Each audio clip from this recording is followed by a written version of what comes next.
주여 주여 할렐루야. 하나님의 은혜와 사랑 주심으로 감사함으로 드립니다. 영원한 나의 목자이신 내가 부족함이 없으리라고 믿음 안에서 우리의 신앙을 고백하게 하시고 주는 그리스도의 살아계신 하나님의 아들인 것을 내가 믿나이다 하며 믿음으로 하나님의 자녀가 되어줄 수 있도록 하나님 목사의 상속자가 되게 하시고 하나님 나라 주여 복음의 일꾼으로 일할 수 있도록 날마다 세워내 주시고 말씀과 기도와 성령의 충만함으로 오늘도 아보다는 새롭게 제 성전에서 시작하게 하시니 감사합니다. 새 영을 부어 주옵소서. 새 생명으로 충만케 하여 주옵소서. 생기의 영으로 가득 채워 주옵소서. 이 시간도 여호와를 목자를 삼아 부족함이 없도록 고난도 환난도 시련도 고통도 아픔도 괴로움도 믿음 가지고 이기는 하나님 나라 거룩한 주의 백성 주의 일꾼들로 하나님 세우시고 다른 길로 옳은 길로 선한 길로 구원의 길로 생명의 길로 인도함받도록 오직 아버지의 영광을 위해서 복음을 위해 마지막까지 살아갈 수 있도록 인도하여 주옵소서. 감사합니다. 오늘 하나님의 나라와 주의 평강이 평화가 임하게 하여 주옵소서. 예배 속에 기도 속에 하나님의 역사하시고 응답하심을 믿고 감사하고 예수님의 이름으로 기도합니다. 아멘. 오늘 주신 하나님의 말씀 우리 시편 1편 보겠습니다. 네. 시편 1편 1절에서부터 6절까지입니다. 복 있는 사람은 악인의 꾀를 따르지 아니하며 죄인의 길에 서지 아니하며 오만한 자들의 자리에 앉지 아니하고 오직 여호와의 율법을 즐거워하여 그의 율법을 주야로 묵상하는 자로다. 그는 시냇가에 심은 나무가 철을 따라 열매를 맺으며 그 잎사귀가 마르지 아니함 같으니 그가 하는 모든 일이 다 형통하리로다. 아멘. 자, 오늘 복 있는 사람은 누구인가? 복 받은 사람은 누구인가? 복을 누리고 살아가는 사람은 누구인가? 자, 이와 같은 말씀을 가지고 함께 은혜를 나누고자 합니다. 오늘 시편 1편에서는 분명코 우리에게 믿음 안에서의 정속의 길을 갈 수 있는 것을 가르쳐주고 있습니다. 기독교의 진수와 본질이 잘 배워 있다고 볼 수 있는 말씀이죠. 시편 기자는 복을 받는 길을 우리에게 가르쳐주고 있습니다. 정말 복 받은 사람은 어떤 사람일까요? 자, 복이 있다의 원어는 헬라어로 마카리오스라고 합니다. 사막을 걷다가 오아시스를 발견해서 달려가 물을 마실 때에 마카리오스라고 외친다고 합니다. 이는 나는 복받은 사람이다 라고 의미한 것입니다. 저와 여러분들도 마찬가지입니다. 힘들고 어려운 그리고 정말로 시련 속에서 너무너무 많은 고통과 아픔과 괴로움을 느낄 때 그리고 그러한 가운데도 하나님을 신뢰하고 의지하며 하나님 앞에 부르짖어 기도할 때 그때 하나님의 구원의 손길과 사랑의 손길과 그리고 은혜의 손길이 우리 안에 임하는 것을 느끼게 되어지면 그때 그 순간 나는 복받은 사람이다 하고 외칩니다. 마카리오스. 나는 복받은 사람입니다. 오늘 예수 그리스도를 믿고 영접한 하나님의 자녀가 되어지는 하나님의 자녀의 권세를 누리고 살아가는 저와 여러분들 하나님의 사랑의 은총 속에 복받은 자인 줄로 믿습니다. 오늘 복 있는 사람은 자신이 복받은 것을 아는 사람이요 복을 받았다고 하는 사람은 그 복을 하나님께로부터 받았다는 것을 믿고 확신하며 그 복을 나누어 주기 위하여서 살아가는 자가 되어지는 줄로 믿습니다. 누가 보아도 항상 행복해 보이는 어떠한 노인에게 사람들이 그 비결을 물었다고 합니다.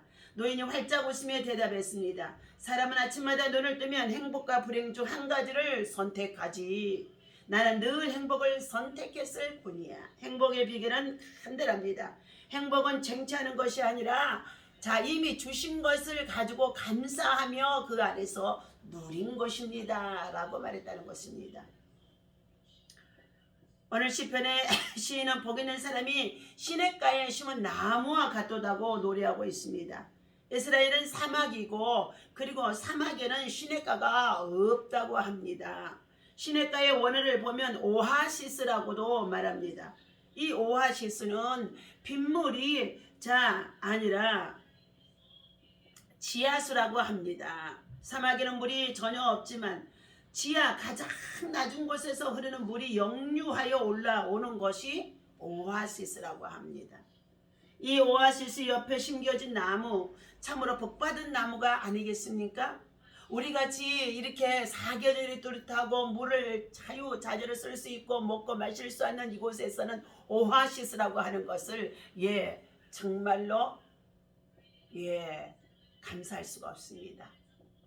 그런데 우리는 영적인 하나님의 말씀을 통하여 은혜를 입고 하나님께로부터 주신 이 은혜의 샘물, 이 말씀이 곧 우리에게는 오아시스라는 것을 여러분이 알아야 할 줄로 믿습니다.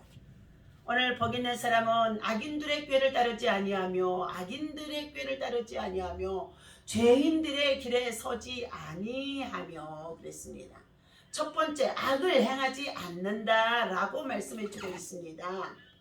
복 있는 사람은 육체의 정욕에 따르거나 자신의 욕심을 따라 욕망을 따라 행동을 하거나 말을 하거나 자신을 내세놓은 일을 하지 않는 사람이라는 것입니다. 세상 사람들은 복 있는 사람들이 되기 위해서 스스로 알지 못하는 실에게 복을 빌고 그리고 선을 한다고 자기의 이름을 나타내고 하는 것들이 많이 있어지기도 합니다. 그러나 이것은 욕심을 따라 하는 일로서 다른 사람과 갈등을 일으키거나 괴롭게 하는 일들이 많이 있어질 수 있다는 것입니다. 그러나 성경에서는 이 같은 일을 하지 않는 것이 오히려 복이 있는 사람이라는 것입니다. 악인들이 자기의 생색을 내려고 하는 이 일들은요, 반드시 악한 방법을 통하여서 그들이 쟁취했던 것을 가지고 자기들이 권세를 부리는 것들이라는 것입니다. 하나님께서는 이러한 자들, 이제 악을 행하는 자들, 악인들의 꾀를 따르지 않는 자가 되라고 말씀해 주고 있습니다. 두 번째, 하나님의 말씀을 가까이 하는 자가 복 있는 사람이라고 말씀합니다. 성경에서는 복 있는 사람이 하나님께로 가까이 함이 너에게 복이라고 시편 73편 28절에서 말씀해 주고 있습니다. 그 말씀을 기억하고 그 말씀대로 살려고 노력한다고 말씀해 주고 있습니다. 신명기 28장 1절에서부터 14절까지는 하나님이 주시는 신령한 복을 누리는 하나님의 자녀되는 권세, 그리고 하나님께서 그들에게 하나님의 계명과 말씀과 율법과 규례를 지켜 행하면 너희가 어디로 들어가든지 나가든지 복 있는 자요, 번성케 할 것이고 형통케 할 것이고, 그리고 하늘의 창고의 문을 열어서 하나님이 너가 구할 때에 하나님이 채워주리라고 약속해 주셨습니다. 복이라는 복이 시편 이 1편에서 우리에게 진짜 복 있는 사람이 누굽니까? 바로 예수 안에서 믿음을 가지고 하나님 말씀을 가까이 하는 자가 복이 있는 줄로 믿습니다. 말씀대로 실천하고 살아가는 자가 복이 있는 자입니다. 말씀대로 가르치며 그 말씀을 참으로 준행하는 자가 복이 있는 자입니다. 또한 하나님의 말씀을 받았으며 그 말씀대로 순종하는 자가, 적용하는 자가 복이 있는 자인 줄로 믿습니다. 오늘 왜 복 있는 사람은 율법을 즐거워하는가? 말씀은 곧 하나님이시며 말씀 안에 하나님의 뜻과 우리의 행할 바에 대해서 하나님께서 가르쳐 주시고 그리고 제시하시며 또 인도하심 속에 있는데, 하나님께서 제시하시고 가르쳐 주시고 그리고 들려주신 이 말씀을 우리는 기뻐함으로 그것을 지켜 행할 때에 가장 복 있는 자가 되어줄 수 있기 때문인 줄로 믿습니다. 그러므로 하나님께서 택한 주의 백성들은 하나님의 말씀을 가까이요, 말씀 속에서 은혜를, 오아시스를, 그리고 이 말씀 속에서 삶의 방법을, 살아가야 할 이유를, 그리고 말씀 속에서 그리고 우리가 참으로 영원한 생명나라에 들어가까지 영생의 떡과 양식이 여기에 있음을 알게 되어지기 때문에 말씀을 사랑하고 즐거워하고 감사하며 가까이 하는 줄로 믿습니다.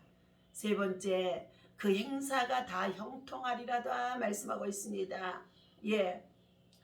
오직 여호와의 율법을 즐거워하여 그 율법을 주야로 묵상하는도다, 통독하는도다. 그 말씀을 소리내서 읽으면서 그 말씀을 때로는 정말로 노트에 적어서 옮기면서 그 말씀을 말씀이 곧 하나님이십니다. 말씀은 살아있어서 운동력인 골찬 날생검과 같은 우리의 혼과 골수와 관절을 찔러 쪼개기까지 한다고 했습니다. 말씀은 우리를 치료하는 약이 신약 구약이 되기도 합니다. 말씀은 모든 문제를 해결해 주시는 참으로 어떻게 해요? 해결의 방법이 제시되어진 것이 바로 말씀이 있습니다.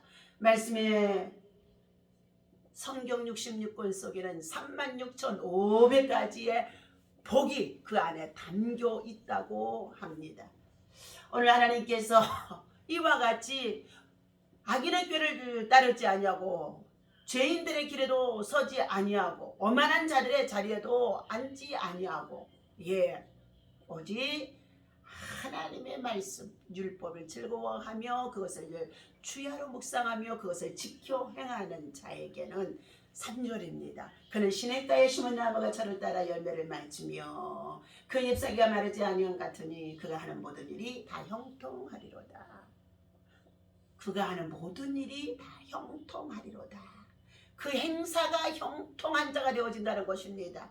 형통하다는 것은 모든 것이 뜻대로 잘 된다는 뜻이기도 하지만 그렇지 않습니다. 안 되고 어렵고 힘들고 그리고 애매한 고난을 받고 어려운 시험을 당하고 믿음의 시험을 당하는 가운데 있어도 하나님의 말씀을 주여라 묵상하고 그것을 붙잡고 기도하고 나아가는 자에게, 기도로 돌파하고 나아가는 자에게는 도저히 불가능한 가운데 있었는데도 하나님께서는 그를 형통하게 열어주시는 것인 줄로 믿습니다. 복 있는 사람은 모든 일이 잘 되어질 수 있도록 하나님께서 가까이 해주시고 만나주시고 그리고 응답주시고 은혜주시고 축복해 주실 것을 믿으시기를 바랍니다. 이는 마치 시냇가에 심은 나무가 열매를 많이 맺으며 아무리 가뭄이 들어도 늘 푸르고 청청하고 싱싱한 것처럼 모든 면에서 하나님이 우리에게 은혜가 차고 넘치도록 성령의 열매가 맺어지게, 참으로 믿음의 열매가 맺어지게 열매를 통하여서 나타나지게 되어지는 줄로 믿습니다. 그래서 성경에서의 복은 하나님께서 함께 하시는 것, 임마누엘로 함께 하실 수 있는 사람은 뭐냐? 악인의 꾀를 쫓지 말라. 죄인들의 길에도 서지 말라. 오만한 자들의 자리에도 앉지 말라. 악인들의 간사한 꾀를 함께 꾀하지 말라. 죄인들과 함께 죄악으로 달려가지 말라. 오만한 자들과 함께 세상의 자리에서 육신적으로 살아가지 말라는 뜻인 줄로 믿습니다. 여호와의 나름을 드리겠습니다. 복과 형통에 관한 착각을 들려드립니다. 우리가 착각하는 것이 있습니다. 소위 인생이 잘 되고 잘 풀리는 것은 하나님이 함께 하시는 삶이요, 형통한 삶이라고 생각하는 것이기도 합니다. 기도만 하면 응답받고 원하는 대로 이루어지고 전 월세집이 아닌 내 집을 마련하고 정규직에 채용되고 서울대에 대학에 들어가고 물질적으로 육체적으로 아쉬움이 없으면 하나님께서 함께 하셨다고 복을 받았다고 많은 사람들이 복을 말하기도 합니다. 대체 누가 복과 형통을 이렇게 정의를 했을까요? 내가 바라는 형통이 하나님 보시기에는 불행일 수도 있고 내가 생각하는 불행이 하나님 앞에서는 형통일 수도 있다는 것입니다. 바로 다니엘로 같은 사람은요, 하루에 3번씩 기도하면서 말씀을 붙잡고 기도했는데도 어디에 들어갔어요? 사자의 굴 속에 들어가기도 합니다. 그러면 불행이잖아요. 그럼에도 불구하고 그는 여전히 하나님을 신뢰하고 의지하며 그가 거기에서 건져내지 아니하실지라도, 다시 말하면 내가 죽는 자리에 들어갈지라도 자기는 하나님을 향하여 예비하는 이 기도하는 생활을 멈추지 않겠다는 것이 다니엘의 고백이었습니다. 곧 그럴 때에 하나님께서는 다니엘의 사자굴속에 떨어지자 하나님은 천사를 보내서 사자의 입을 마시고 다니엘을 그곳에서 지켜주시는 가운데 있었다고 합니다. 형통이라고 하는 자, 요셉은 범사에 형통하였더라. 창세기 37장에서 말씀해 주는 가운데 있었사오나 그는 어떻게 형들의 시기와 미움을 받고 그리고 애굽으로 팔려가고 그곳에서 보디발의 집에서 종 노릇을 하고 억울한 누명을 쓰고 감옥에 들어가고 그리고 그곳에서 자 비참한 생활을 하는 것처럼 보여졌으나 하나님께서 그의 불행함 속에도 어떻게 해요? 그 불행함 속으로 들어간 것, 사람이 볼 때는 불행함 속으로 들어간 것처럼 보였습니다. 형들이 볼 때도 불행한 것이었습니다. 예, 그런데도 하나님의 시간표 속에 카이로가 되어지니까 하나님은 그를 형통함으로 이끌어냈다는 것입니다. 공생의 기간 예수님의 삶은 형통하다고 말하기에는 민망한 삶이었을 것입니다. 늘 모함을 받으셨고 결국에는 고난과 수치를 당하시며 그리고 십자가에 달리셨기 때문인 것입니다. 침뱉음을 당하시고 뺨을 맞기도 하셨습니다. 그러나 하나님이 그런 예수님을 어떻게 한다고요? 죽었을 때에 무덤에 내려가 죽었을 때에 부활시키셨다는 것입니다. 그리고 예수님은 승천하셔서 하나님의 보좌의 우편에 앉아 계시다가 이제는 우리의 마지막 때의 심판주로 저리로서 죽은 자와 산 자를 심판하러 우리에게 오신다는 것입니다. 아들 예수 그리스도를 향한 하나님의 뜻은 실패했는가 하고 사단들과 세상의 많은 사람들이 얘기했었는데 그러지 않았다는 것입니다. 결국은 승리했다는 것입니다. 십자가에 달려 돌아가신 예수님을 바라보며 사탄의 승리를 노래를 부르고 있을 때 하나님은 예수님을 무덤에서 건져내셨던 것이고 다시 살리셨던 것입니다. 세상 사람들이 믿는 사람에게 고난을 당하고 시련을 당하고 고통을 당하고 그리고 환난과 가난과 질병과 일 속에서 정말 실패해서 도저히 저 사람은 망했다고 했을 때 하나님께서 그에게 어떻게 해요? 복 있는 사람은 그러함에도 악인의 꾀를 쫓지 아니하고 죄인들의 솟지 아니하고 만한 자리에 앉지 아니하고 그럼에도 불구하고 오직 여호와의 율법을 주야로 묵상하며 기도하고 나아갔더니 하나님이 마침내 그를 어떻게 해요? 승귀시켜 주시는 것입니다. 일으켜 주신다는 거예요. 형통케 하신다는 거예요. 환난에서 벗어나게 해준다는 것입니다. 자, 오늘 하나님께 사랑하는 저와 여러분들에게 복과 형통에 대한 때때로 착각 속에 살아가는 자들이 많이 있는데 우리는 복 있는 사람은 첫 번째 악인들과 함께 악을 행하지 말라는 것입니다. 두 번째는 오만한 자리에도 앉지 말라는 것입니다. 죄인들의 길에도 함께 가지 말라는 것입니다. 그리고 하나님의 말씀을 가까이 하고 주야로 묵상하고 그 말씀을 지켜 행하면서 그의 믿음의 뿌리를 시냇가에 두고 말씀의 시냇가에 은혜의 시냇가에 생수의 시냇가에 두고 살아가게 되어진다면 그럼에도 불구하고 가뭄이 와서 시련이 와서 고난을 당해도 하나님께서는 어떻게 한다고요? 그의 형사가 형통하도록 하나님은 열매를 맺게 해주신다고 말씀해 주고 있습니다. 오늘 주신 이 말씀 우리 기억하면서 오늘 하루도 진짜 복 있는 사람, 형통의 길로 그 행사가 형통의 길로 반드시 하나님이 때가 되면 인도하신다는 것을 믿고 오늘도 우리는 주 안에서 믿음으로 기도하며 승리하며 나아갈 수 있기를 예수님의 이름으로 간절히 축원합니다. 기도하겠습니다. 전능하시고 살아계신 아버지 하나님 감사와 찬송과 영광 하나님 앞에 올려드립니다.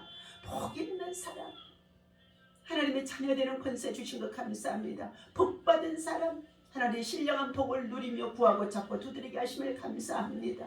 복을 누리며 살아갈 수 있는 사람, 범사의 여호와의 말씀을 주야로 묵상하며 그것을 지켜 행하며 그 말씀 가운데서 하나님의 비밀을 체험할 수 있도록 하나님의 모든 행사를 형통한 길로 인도해 주실 것을 믿고 환난, 고난, 시련, 고통 속에서도 하나님 앞에 더 엎드려 겸손한 자가 되게 하심을 감사합니다. 그러나 악인들은 그렇지 아니한다고 했습니다. 바람에 나는 겨와 같이 날아간다고 했습니다. 악인들은 심판을 견디지 못하고 온다고 했습니다. 죄인들이 의인들의 회중에 들지 못한다고 했습니다. 무릇 의인들의 길은 여호와께서 인정하시나 악인들은 망하리라고 말씀해 주셨습니다. 악한 길에 악인들의 길에 악인들의 행사에 절대로 따르지 않게 하시고 오늘도 죄와 싸워 믿음으로 승리하며 날마다 하나님 나라 복음을 위해서 임치하게 달려갈 수 있도록 인도하여 주옵소서. 오늘도 하나님의 평화가 온 세상 만민 가운데 하나님 임하게 하여 주옵소서. 기도하는 주의 백성들에게 임하게 하여 주옵소서. 많은 문제와 기도의 소원 가지고 기도하는 것들마다 하나님께서 이루시고 응답하시고 치유하시고 낫게 하시고 해결하실 것을 믿고 기도의 아버지며 천주를 계속하여 기도로 돌파 승리하게 도와주옵소서. 감사합니다. 고난 중에도 감사하며 고난 중에도 주의 길로 인도함을 받도록 인도하여 주옵소서. 가장 복된 자, 가장 복이 있는 자, 가장 복을 누리는 자, 형통한 자가 되게 하여 주실 것을 믿고 감사하며 예수님의 이름으로 기도하옵나이다. 아멘. 할렐루야.